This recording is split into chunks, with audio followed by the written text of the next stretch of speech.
எவ்வளவு தான் சொன்னாலும் கூட, கொஞ்சம் கூட ஒரு அறிவில்லாம பிஹேவ் பண்ற கதாபாத்திரங்கள், நெறைய கதாபாத்திரங்கள் எல்லா சீரியல்களிலுமே இருக்காங்க. அதில ஒரு முக்கியமான ஆளா எப்பயுமே டாப் மோஸ்ட் லெவல்ல பாக்கியலட்சுமி அவர்கள் இருப்பாங்க. பாக்கியா தன்னுடைய மகன் சாதிக்கணும் அப்படிங்கிறதுக்காக சொன்னாலும், எப்படி இருந்தாலும் நீங்க அதுக்கு என்ன காரணத்த கற்பிச்சாலும், அது இவங்க செஞ்சது மிகப்பெரிய தப்பு தான். தன்னுடைய மாமியார் இப்போ நீங்க அதுவும் எக்ஸ் மாமியார், பழைய மாமியார் இப்போ அவ்வளோ தூரம் அதிகாரம் பண்ணி பேசுகிற வார்த்தையில் விஷம் தோய்ச்ச வார்த்தைங்குவாங்களே, அந்த மாதிரி ஒரு தடவை விட்டு அந்த வார்த்தையெல்லாம் திருப்பி அள்ள முடியாதுங்கிற மாதிரி வார்த்தைகள் தான் பேசுகிறாங்க. ராசி இல்லாதவ இவன் வந்ததுக்கப்புறம் தான் இவன் வாழ்க்கை போச்சு, எல்லாம் போச்சு, நிலா இவன் பிள்ளை இல்லை, இவனுக்குன்னு ஒரு குழந்தை இல்லை, அப்படி இப்படின்ட்டு எல்லாத்தையும் பேசிகிட்டு இருக்காங்க. அதுக்கு ஒவ்வொருத்தரையும் என்ன காரணம் சொல்கிறாங்க, கணேஷ் வந்துருவான் அப்படிங்கிறாங்க. நம்ம ஏற்கனவே சொன்ன மாதிரி இவங்க கையில் குழந்தை இருக்குது, குழந்தை இல்லைங்கிறத வச்செல்லாம் கணேஷ் எந்த ஒரு முடிவும் எடுக்க முடியாது. இது ஒரு லீகல் விஷயம். கிட்டத்தட்ட அவர் இறந்துட்டார்னு சொல்லி டெத் சர்டிஃபிகேட்டை வாங்கப்பட்ட ஒரு ஆள் திருப்பி கூட்டு வந்துட்டீங்க. அப்போவே எங்களுக்கு அந்த கல்யாணம் இன்வாலிட் ஆகிடுச்சு, நல்லா ஆகிடுச்சு. அதுக்கப்புறம் நாங்கள் முறைப்படி திருமணம் செஞ்சுட்டோம். ரெஜிஸ்டர் பண்ணி ஒழுங்காக கல்யாணத்தை மேடையில் நடந்து அதுக்கப்புறமா ரெஜிஸ்டர் பண்ண ஒரு கல்யாணம்.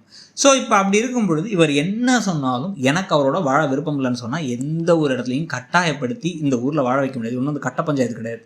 ஸோ அதனால் அது ஒரு விஷயமே கிடையாது. ஆனால் அதை ஒரு விஷயமா வச்சு அவன் திருப்பி வருவான்டா அப்படிங்கிற மாதிரி வசனத்தை பேசுகிறதுன்னு பேசிட்டு இப்போ காயப்படுத்தினதுக்கு அவர் கிளம்பி போகிறேன் அப்படின்னு நிற்கிறார். ஏன்னா அவர் யார் போக சொன்னது, அவங்க அம்மாவே தான் போக சொன்னாங்க. போயிட்டு இப்போ ரூம்குள்ளே போய் உட்காந்துக்கிட்டு நிலாவை பார்த்து அழுதுகிட்டு இப்போ அப்படியே இடிஞ்சு போய் உட்காந்து தேம்பி அழுதாலும் கூட பண்ண வேண்டியது செய்ய வேண்டியது உங்கள் வாழ்க்கையில். நீங்கள் ஒரு ஹவுஸ் ஒய்ஃபாக இருந்த காலத்துலேருந்து எல்லா விஷயத்துலையுமே ஒரு சின்ன மசால் பொடி பிஸ்னஸ்ங்கிற ஐடியாவே எழில் அமிர்தாவை பார்த்து கொடுத்தது தான். அமிர்தா அப்படி பண்ணுறாங்க, நீயும் பண்ண ஆரம்பிச்சது தான் இன்றைக்கி நீங்கள் இவ்வளோ பெரிய ஒரு பிஸ்னஸ் வச்சு இப்போ ஹோட்டல் வச்சு ஹோட்டல் ஓனராக இருக்கிற வரைக்கும் உங்கள் கையில் காசு புரள்றதுக்கான காரணம் எல்லாமே இந்த வீட்டில் யாருமே சப்போர்ட் பண்ணல. உங்களுக்கு சப்போர்ட் பண்ண ஒரே ஜீவராசி அந்த எழில் மட்டும்தான். ஆனால் அவருடைய கஷ்டத்தில் அவருடைய கனவுகள்லாம் இருக்கும்பொழுது ஒருத்தரை வீட்டை விட்டு வெளில போயிட்டு தனியாக ஒரு இடத்துல இருந்து சாதிக்கிறேங்கிறது அவ்வளோ ஈஸியான விஷயம் கிடையாது. நீங்கள் சொன்ன மாதிரி நீங்கள் அந்த குழந்தைக்கான செலவுகள், மனைவிக்கான செலவுகள், தனக்கான செலவுகள், வீட்டு செலவுகள் எல்லாத்தையும் பார்த்துக்கிட்டு அதுக்காக சம்பாதிக்கவும் செஞ்சுக்கிட்டு கனவை தேடி ஓடுறதுங்கிறது கஷ்டமான விஷயம்.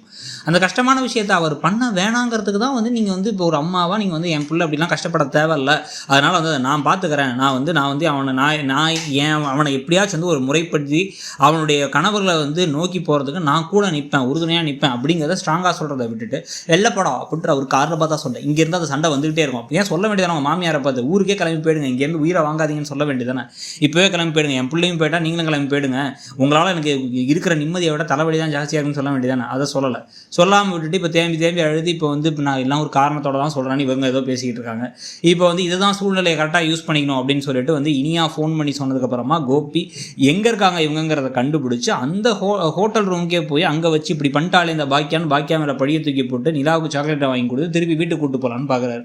ஆனால் அங்கே ராதியா கையில் வாசல் இருக்கிற செருப்பை கையில் எடுத்து வச்சு நின்றுட்டு இருப்பாங்க. ஏன் அப்படின்னா ஒரு தடவை 2 தடவை இல்லை, பல தடவைகள் இவர் பேசாமல் யாரையா கூட்டு வரது பார்த்துக்கிறதுன்னு எல்லா வேலையும் பண்ணிருக்காரு. இப்போ அடுத்து என்ன நடக்க போகுது அப்படிங்கிறத பார்க்கலாம். ஆனால் நீங்கள் என்ன நினைக்கிறீங்க அந்த கதை போகிற போக்கை பற்றியும் பாக்கியா செய்கிற காரியத்தை பற்றிங்கிறத சொல்லுங்கள். மறக்காமல் இடம் பொருள் சேனலை சப்ஸ்கிரைப் பண்ணிவிடுங்க. தேங்க்யூ.